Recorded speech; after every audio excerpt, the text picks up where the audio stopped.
ang kuwit ng balat sa akin. Lahat ay ipagsapalaran sa mga makot at talagang pinagulan. Kaya ng magic ng saga. Good afternoon and welcome sa aking munting channel na pag-usapan na nga nitong si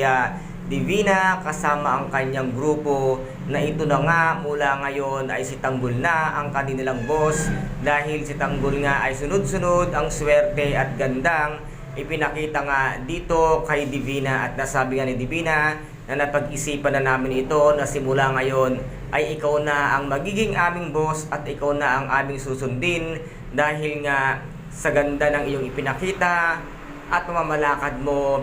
sa mga negosyo natin na ngayon nga pati mga kaibigan mo ay hindi mo iniwan at sumang-ayon din naman si Madonna sa naging desisyon nga nitong si Divina na siya na ang magiging karapat-dapat na tatawaging boss at sinabi din ng grupo ni Tanggol na tanggapin mo na ikaw na ang boss at karapatan mo yan dahil sa napakabuti ng puso mo at napakabait mong tao at dito naman ay hindi nga nagdalawang isip na tanggapin na nga ni Tanggol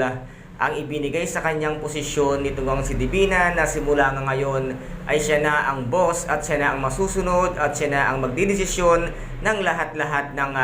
plano sa kanilang mga negosyo. Kaya't dito ngayon ay magdiriwang ang bawat grupo sa pagiging isang boss nitong si Tanggol at dito naman ay pumunta na nga sila ng kanilang isa sa mga negosyong pasugalan at dito nga ay nagkataong nakita nila itong si Tisay na dating ang nanloko sa kanila at dito naman ay lumalaban din si Tisay at sinabi niya nga pa nga dito, kala mo man kung sino kang makaasta na ang akala mo naman ay ikaw ang nagmamay-ari ng pasugalang ito. Ngunit sumagot naman ang dating may-ari ng pasugalan at sinabi nga sa mismong harapan nito ngang si Tisay na siya na po ang nagmamay-ari ngayon ng pasugalang ito na hindi naman agad nakakibo itong si Tisay at sinabi ni Tanggol sa harapan ni Tisay, no, ano ngayon, di napahiya ka at nalaman mo na ako ang siyang nagmamay-ari ng pasugalang ito. Ngunit walang kalam-alam itong si Tanggol kasama ng kanyang grupo na meron palang plano. Ito ring si Tisay kasama rin ng kanyang grupo sa labas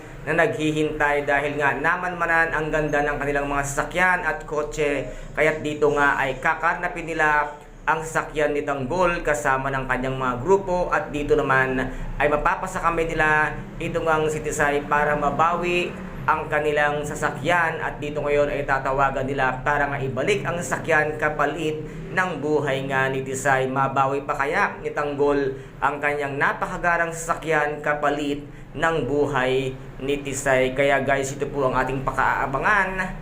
dito nga sa tinaguriang pambansang teleserye FPJs ang Batang Quiapo. At kung nagustuhan po ninyo ang aking videos for today, paki-subscribe na lamang po ng aking channel, paki-like and share para maging update kayo sa lahat ng gagawin kong videos. Maraming salamat po, ingat, God bless and bye-bye!